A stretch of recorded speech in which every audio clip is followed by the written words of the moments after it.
শেখ হাসিনার আমলে ক্ষমতার অপব্যবহার করে দুর্নীতি করে হাজার কোটি টাকার সম্পদের তথ্য প্রকাশ্যে এসেছে সাবেক আইজি বেনজির আহমদ ও তার পরিবারের।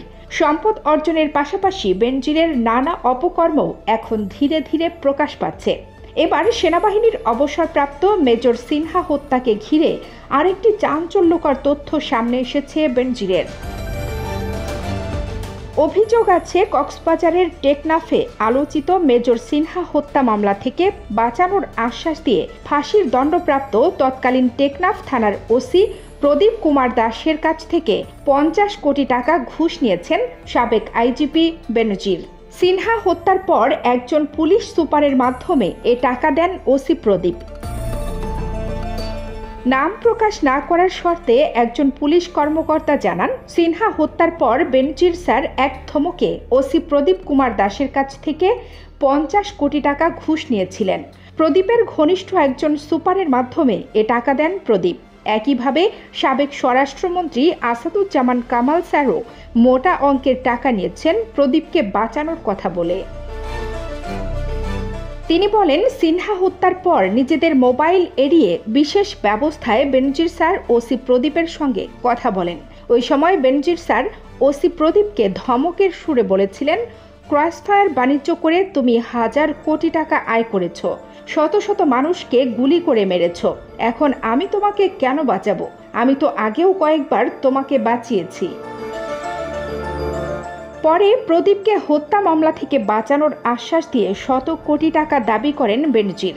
এমনকি ক্রসফায়ারে নিহতদের লাশ গুনে গুনে টাকা দিতে হবে বলে ধমক দেন। পরবর্তীতে একজন পুলিশ সুপারের মাধ্যমে 50 কোটি টাকা বেনজিরকে দেন প্রদীপ।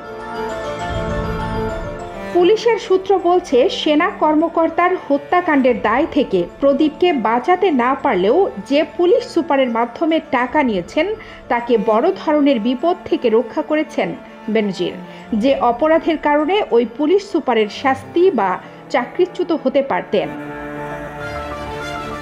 অভিযোগ আছে টেকনাফ ক্রসফায়ার বাণিজ্য ও অস্ত্রের মুখে চিহ্নিত মাদক কারবারিদের ক্রসফায়ারের হুমকি দিয়ে শত শত কোটি টাকা আদায় করেছেন ওসি প্রদীপ। সেই বাণিজ্য থেকে সাবেক স্বরাষ্ট্রমন্ত্রী আসাদুজ্জামান কামাল এবং সাবেক আইজিপি বেনজির আহমদ মোটা অঙ্কের ভাগ নিতেন বলে জানিয়েছেন তৎকালীন কক্সবাজারে কর্মরত পুলিশের একাধিক কর্মকর্তা।